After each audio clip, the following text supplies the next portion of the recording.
Good morning, everyone, and welcome to this week's edition of Saturday Morning Coffee with Back to Basics Dog Training. I'm Leon. I'm the head trainer here over at Back to Basics Dog Training, and each and every week I bring you this live free dog training Q&A session where all your questions about your dog's behaviors are answered to the best of my ability. With that being said, thank you for inviting me into your homes. If you're here watching now live or later on in the replay, please remember to put your comments in. Let me know that you're watching, where you're watching from. Give me a shout out. It does the heart good. The more comments I get, the more jacked up I get, and the more questions I'm ready to answer. So with that being said, we're going to hit the topic of the week this week. And I know we've discussed this before, and it's about insecure dogs that are fear-based for whatever reason. It doesn't matter the reasons. They have a fear. They have stranger danger. They don't like when people come into their homes. They out in public they don't necessarily like the attention of people. They're afraid of other dogs. They're afraid of whatever.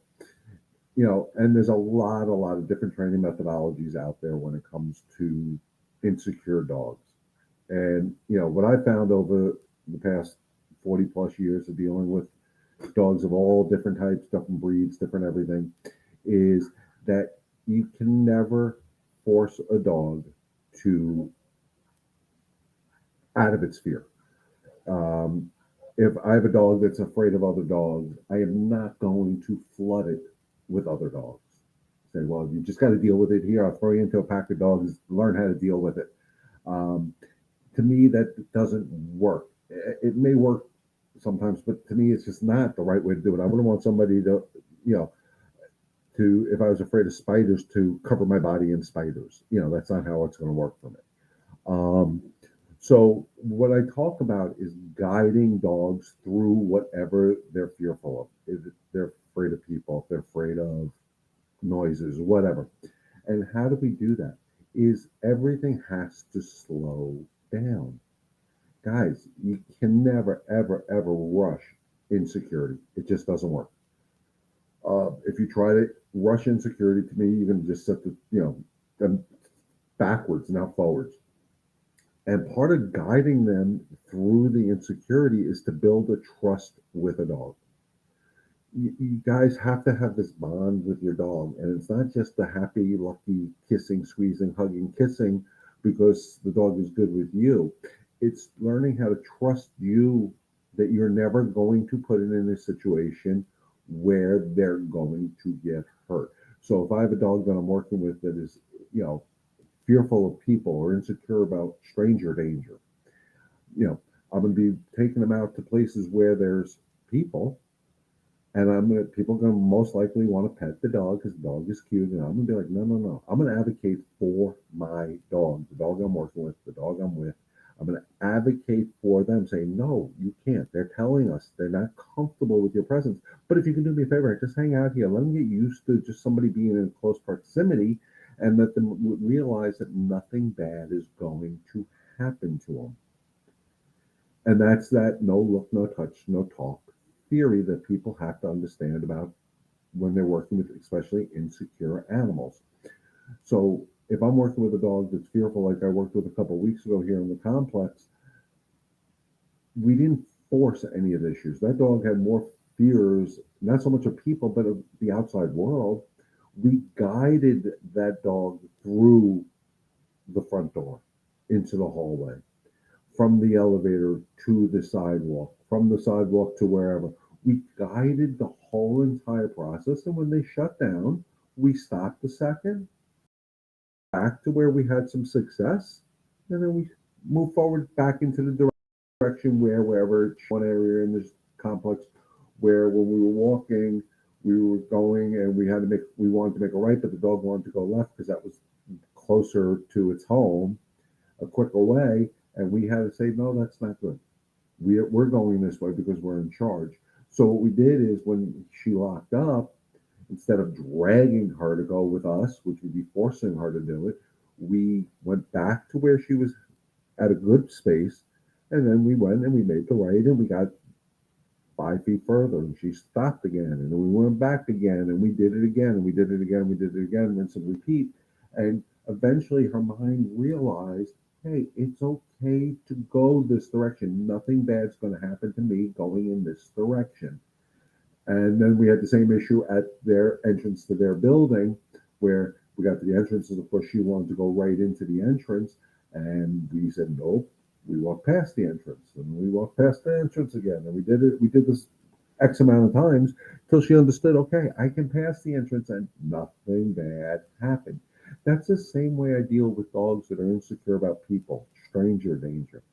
Is I introduce them to people. One, using my four C's of dog training: calm, confidence, consistency to get the control, but more with that calm confidence. Hey, listen, I'm going to bring you to, to Peter here, and Peter's not going to try to come into your personal space because you're telling us that you're not comfortable with people in your personal space. And what we're going to eventually, what you will see happen if you do this slowly, and Peter follows the rules, and Peter does the no look, no touch, no talk, has a conversation with the handler, ignores the dog. What you will see happen is you will start seeing the dog start doing this, start sniffing, start using its nose, and slowly go over to Peter in this case. And again, Peter still should not be acknowledging the dog. Once we see the whole state of mind change from I'm not too sure about this to then Peter can acknowledge. And if Peter goes to acknowledge the dog and the dog stop, not ready yet, rinse and repeat, rinse and repeat, rinse and repeat. This way, you're guiding them through it. You're showing them that they can trust you. You're listening to what they are saying. And if we listen to what they're saying and not force them, they tend to follow us because they trust us. And if we don't have that bond, that trust with our dogs, we're never going to move them forward from whatever is causing this insecurity or fear. So it's real, real important. Take the time to do it. Listen to what your dog is saying. By listening to what your dog is saying, they will love you to death. And it's so important to tell the guests, the people on the street, whoever, guests coming into my house, don't acknowledge my dog. My dog is fearful. Let my dog learn a different way to do it. And it's guiding them through the fear. And if you do this right, and you can use treats when their state of mind is calm and they're not fearful, you can use treats.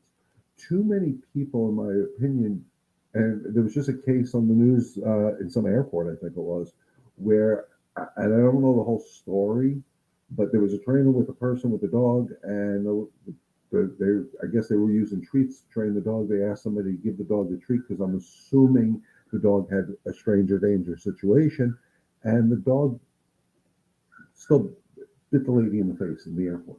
And then the trainer and the person left, which was horrible. They didn't stick around. Um, and I understand people want to do positive rewards with the dog and they want to give treats. But if my dog is showing fear or insecurity, be it with another person or another dog or whatever, and I give them treats, I'm reinforcing that state of mind. And I'm never going to do that. It's the same way if a dog is showing the fear and insecurity, I'm not going to say, it's okay, Fluffy, it's only Pete. Pete's not going to hurt you, blah, blah, blah, blah, blah. I'm not going to do that. I'm going to make Fluffy figure out a better way to do this. And that's guiding, that's teaching. That's what dog training is, guys. It's not a complicated process. It's understanding what your dog is trying to say to you at any given time, no matter what their past is. And this sounds horrible. If the dog was abused in the past, and I have that dog today, I'm not going to live in its past.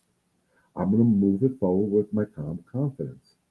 Because the way I look at it is, if the dog was abused yesterday and now you're in my care, it's never going to happen again. So why am I going to live there? Why am I going to keep you living there? So it's all about understanding what they are saying to you and guiding them through it. It's no different than a happy-go-lucky goofball that jumps all over your guests. It's no different, even if they're insecure and scared. What should I do with Trixie when a dog comes behind us? I noticed this morning when Hudson, who she knows, came out for a walk after we had passed his house. She kept looking back and do I turn around and get behind him or go forward? Okay, so guys, I had the privilege of working with Nancy and Trixie a week ago or so. I don't remember. Basically, getting so confused. Trixie is what I would consider a back of the pack dog. So when a back of the pack dog is in the front of the pack, it could be one other dog. They're because they're a back of the pack dog, they're constantly looking to see what's coming up behind them. They're not comfortable there. What I do, Nancy, in this case, and I just worked with a dog, the dog that I showed the video last week of. Um, he's a back of the pack dog too. And what I did is I put him in the front of the pack, and every time he try to look, I'd be like, "Nope, we're moving forward. Nope, we're moving forward." My leash corrections, and we moved forward because again, that's part of some form of insecurity. I'm not comfortable here. I'm not comfortable here. And if we switch the positions, we're catering and actually reinforcing the insecurity on being in front of the pack. The dog's theoretically not in front of the pack, you are. So why are you worried? I'm here, I'm in control, I'm calm, confident. I trust um, Hudson behind me. You should too. So it's okay to correct and keep moving forward. Keep moving forward. And then when you get that where she's not looking over her shoulder and she's going with you, praise, praise, praise. If you want to use treats. After a good, um, right, you don't want to encourage it, just work her through it. Um, when after she gets a good pace going and she's in front and she's doing real good, then you may want to switch it up to teach her, hey, listen, you can be up front, but you can be in the back too. Or you can walk side by side with Hudson and we're part of the pack and we're going together. You change up the dynamics. And that's what I did with Marley. When I worked with Marley with Zoe, is at first Zoe was up front and Marley was fine with Zoe up front. As soon as we switched it, Marley was not overly thrilled with it. We changed up that narrative. We made Marley get understand it was okay for Zoe to be back there, and Marley moved forward. And then we just did pack walks for the rest of the session. So just keep working with her. She's gonna get it. Trust yourself, trust your instincts. Guys, I say that all the time to my customers. Learn to trust your instincts. You know, last week I showed the video of me working with Marley and I made a hard correction to unlock Marley's brain. It wasn't, again, anybody who knows me, knows my training methodology. When I do a physical correction with a dog, it's never to hurt, scare, or intimidate a dog, period. End of discussion. It doesn't work in my world that way. Unfortunately, a potential customer was watching it and did not like it, and that's okay too. She has a reactive dog. She's going with a more treat based trainer. I hope it works for her. I really do. My gut is based on all these years of experiences, I'm going to end up with a phone call again in the future saying, I need your help because I didn't have treats with me and my dog still did X. So, you know, it's okay to make physical corrections to your dogs. As long as, like I've always said, if you're going to say no, you got to turn that no into a yes. You have to turn the no into a yes every single time. If you don't, you're not teaching, you're not guiding. It's okay to make a physical correction to your dog as long as you're not doing it with anger or frustration. And you're not doing it to hurt, scare, or intimidate your dog. If you're hurting, scaring, or intimidating your dog, you are abusing your dog. My wife and I had a disagreement the other day with me using the term abuse, but to me, that's what it is. If you only say no to your dog and you do not get your teach the dog how to turn that no into a yes, to me, that's abuse.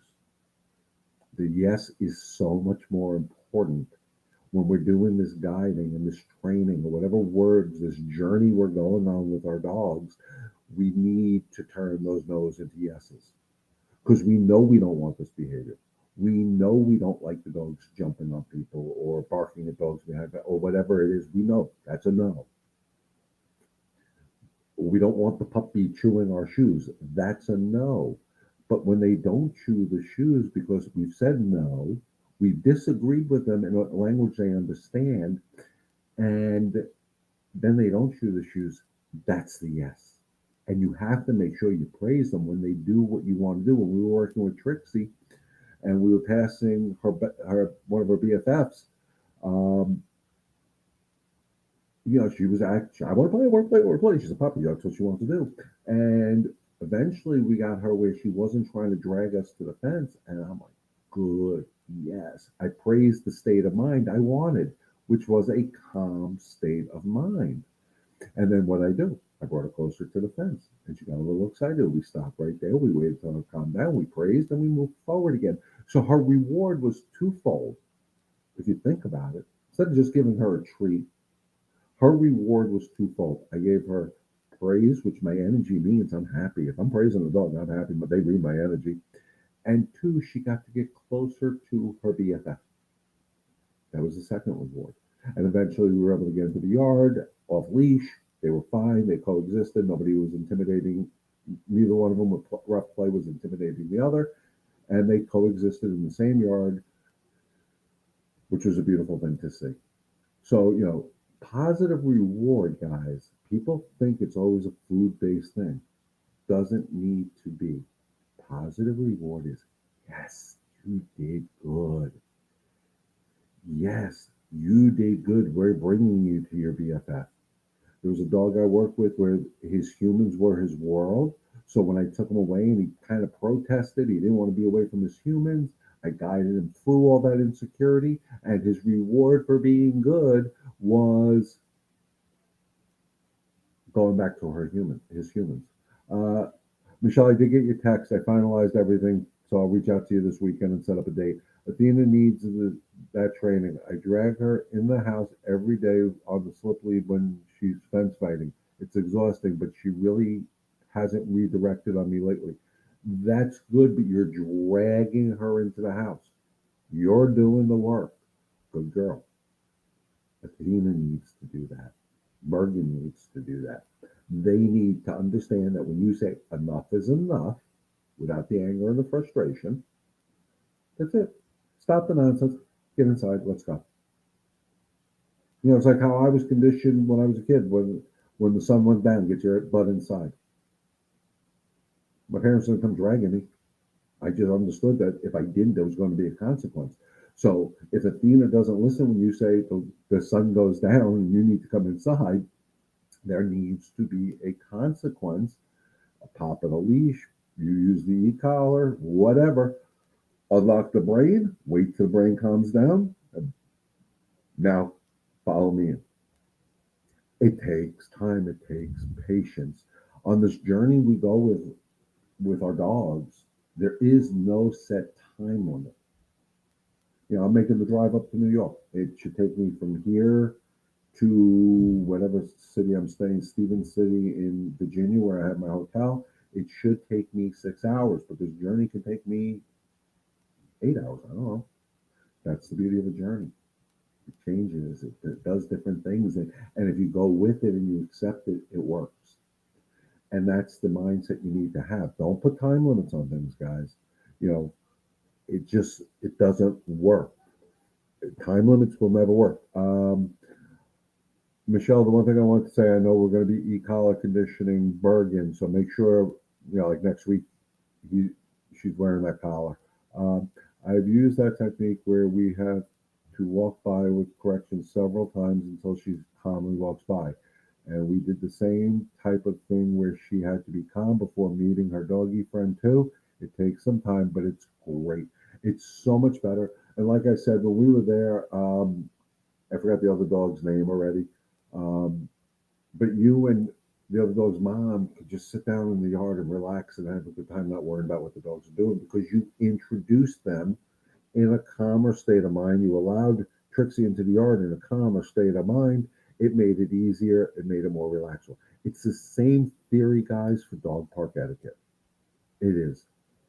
If we learn to bring our dogs into a dog park calmly, the whole process from the time we get out of our car to we get to the first gate, they're calm, we get into the staging area or whatever it's called, and we wait till they're calm before we walk in, and we walk in first to the dog park, and they follow. And your job is just to walk into the dog park. Don't acknowledge the other dogs because that's what your dog needs you to see. And that's the same thing we did with Trixie.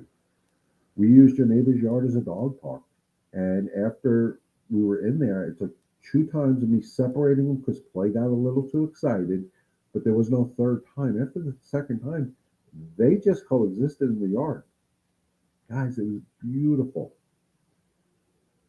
I remember the look on Nancy's face, and I don't remember her friend, the, the other mom's name, but their look on their face was like, wow. It was like 1,000 pounds was lifted off their shoulders. It's phenomenal to see when you see it. And now, of course, I know Nancy, and Nancy's going to work on this. And the more consistent she stays with it, keeps her energy in check. This process should be easier and easier every single day. And that's what it's about. The guy who I was telling you about, who I worked with, his dog here, that was fearful of walking from the apartment to the hallway. The next day told me it only took him one time. That was one session, guys. One time, dog walked out after some guidance, but it only took one time to guide the dog out instead of like what I had to do, which was about 10, 15 times. Because she's starting to learn it's okay to be in the hallway. Nothing bad's going to happen. And that's what we're trying to do. Teach them. Same thing with overexcited dogs. What we're trying to teach them is don't be overexcited. We're going for the calm. When we deal with insecure dogs, don't be insecure. We're going for the calm. If we're dealing with aggressive dogs, don't be aggressive. We're going for the calm. Everything comes back to those, especially the first two C's of my four C's: calm, confidence. You guys trust yourself, trust your instincts. We can guide these dogs through these issues. Again, excitement, insecurity, fear, or aggression. It doesn't matter. And that's why I ask people that are in the rescue world, in the foster world, to please, when you guys get these dogs and you're fostering them and you're doing a great job with them, is help move them forward. Don't worry about what happened to them yesterday. You may know the whole entire backstory. It doesn't matter.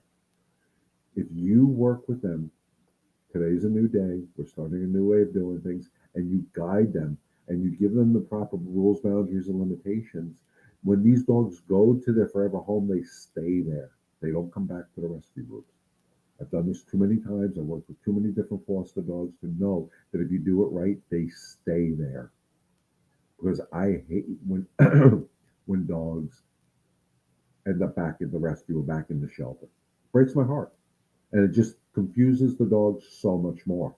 I went here, now I'm back here. I went here, and I'm back here. And after a while, it's so much harder to rehabilitate them because they're confused. So I hope this stuff makes sense. I'm not getting a lot of comments, guys. Come on, give me shout outs. Let me know what's going on. Anybody who have helped via just this live platform, if you have any comments on anything that we try to help you with, please put them in the comments. Uh, just remember, I'm traveling back up to New York. I'm leaving Monday. So Tuesday night's broadcast is not going to happen, but I will be live again next Saturday morning at 11 o'clock. Um, and again, anybody who's on the Remember Me Rescue Facebook group that's joining us, in the upper, I believe it's the right-hand corner on your screen, is a QR code. That will take you directly to my my Facebook page. Please click on that, like my page, or follow my page, because while I'm up in New York, I'm planning on doing a lot of recording for the dog I'm going to be working with. It's going to be hopefully some decent footage coming out. The dog is a resource guard, or it's a happy-go-lucky goofball. I think the walks are going pretty good, but we're going to reestablish all that. I'm going to attempt to get some good video. I'm not the best video person in the world, but we're going to attempt to do it. Some of these videos will be, of course, posted on my Facebook page as well as my YouTube channel. Uh, Most likely will be posted on Remember Me Rescues. But when I go live and I'm doing a live training session with the dog, I will only be posting on Back to Basics and Facebook and YouTube, and probably my personal Facebook page as well. So I need you guys, if you're part of Remember Me Rescue, and if you haven't found the Back to Basics page, please scan that QR code in the upper right-hand corner. It is right above my finger here. I'm not really good at that. Right there, right there, right there. We've been walking Athena in front of the house because every time she goes in the back now, she reactive whether the other dog is out there or not. So when I get there, we're going to be working in the backyard. She's not going to be allowed to be reactive, but we're going to work on everything based on calm. Athena seems to be the bigger problem, so we're definitely going to focus a little bit more on Athena. So, Bergen may have to be left inside. I don't know how that's going to go, but we'll talk about it. Uh, Michelle, would it be okay if I give you a call probably Wednesday once things settle down for me, once I get to New York to really finalize what's going on? I think that would be the easiest thing for me, um, because I'm trying to arrange a bunch of stuff while I'm up there. Um, so uh, definitely, I'll give you a call. I'll put it on my calendar so I remember, because always, just a nod. All right, guys. So I'm not getting a lot of comments or questions today. I hope everybody's out enjoying. Hopefully, you're up on Long Island, some nice weather. I know it's gorgeous down here.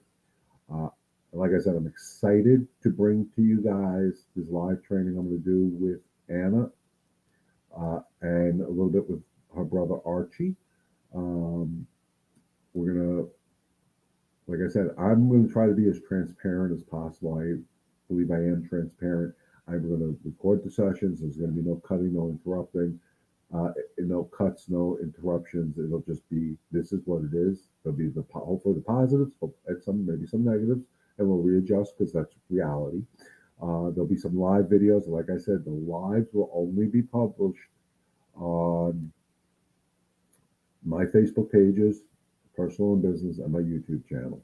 So if you're part of Remember Me Rescue and you haven't liked the Back to Basics page, please either scan the code or search Back to Basics Dog Training SC, and make sure you like or follow my page so you get the updates as well.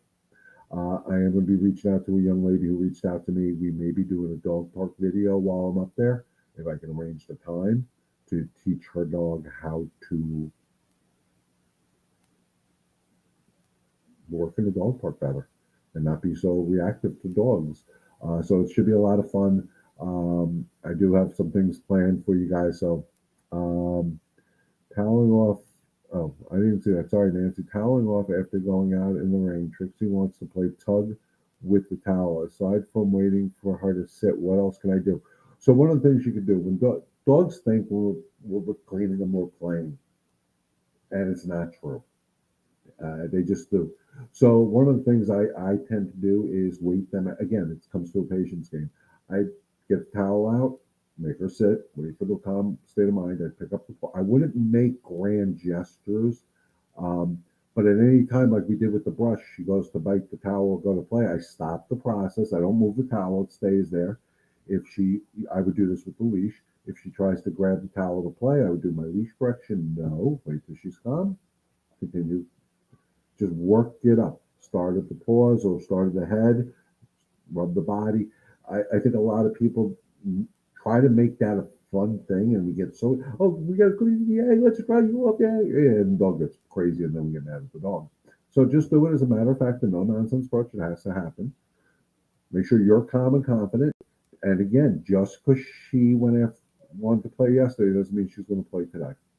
So you're allowed to um, disagree with the playing of the towel. Oh, David, I was talking about you. I hope you heard me.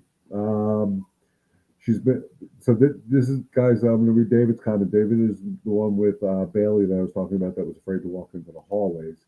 Uh, I have a question. She's been doing great on leash. Once I get the leash on her, but as soon as she sees the leash, she cowers almost in fear. Okay, so it's not good. She's still going through the transition of she'll run up onto a piece of furniture or into her cage. Usually, using your method, how can I get her off the furniture to go for a walk or out of our cage? So one of the things I would definitely say, shut the cage before you go for a walk. So that takes away one avenue. And then the other thing is, this is something where I may use treats to bring her to me. Are you using a slip lead, David? I don't remember if you ended up getting the slip leash. If you are, one of the things I do is I hold the slip leash open, big lasso, and I bring it to her, and I hold the treat on the other side. So, okay, so you hold the leash in front of her. Don't put it over her. Hold it in front of her. Use some food to guide her head in there. So she's putting her head into the hole created. And then give her the treat. Good. Don't tighten it up. Just take it off. Give her the treat. Give her another treat. Um, and give her another treat when you take it off. And then rinse and repeat. Do that so often. And then eventually hold it a little longer over her head. Take it off. And then eventually just drop the end. Let it go on. Good. Praise. Move her forward. So for whatever reason, she's starting to associate the leash with a negative.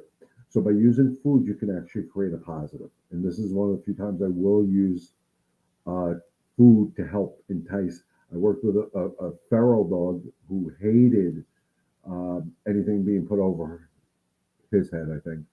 Um, yeah, Toby, over his head. And we did the same thing. We used some boiled up chicken and we guided his nose through. So if you can picture, this is the thing.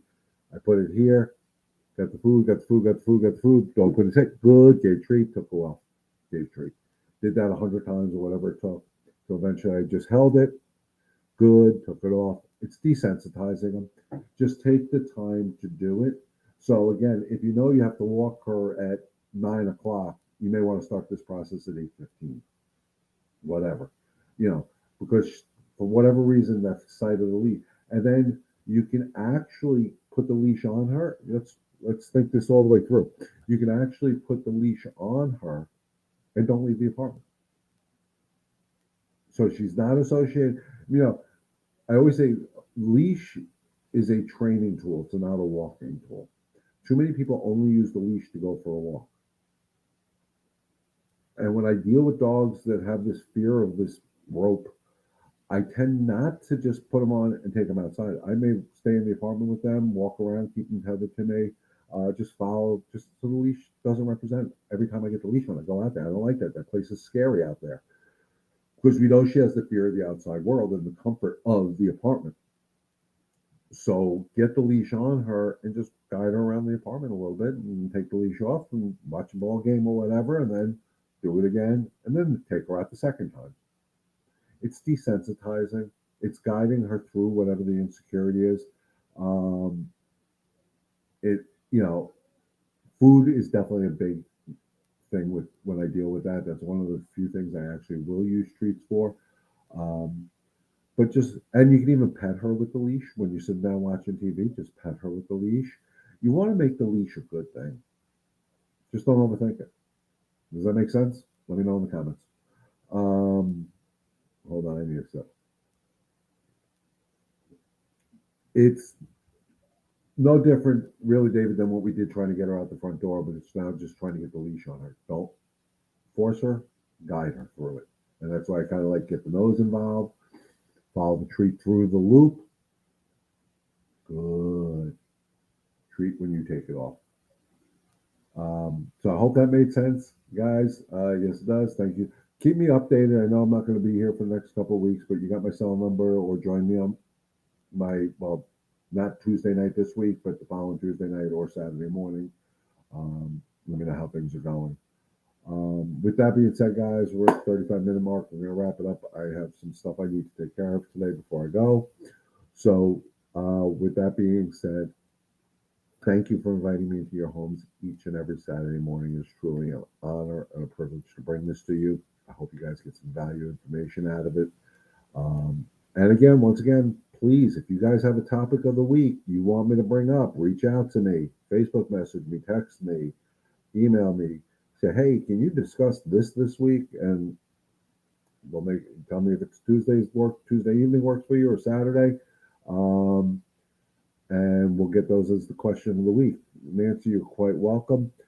All right, guys, going to wrap it up. As always, stay healthy, stay safe. God bless. And remember Together, we can help one dog and one family at a time. Enjoy the rest of your weekend, guys, and I'll see you next Saturday. Same bat time, same bat station.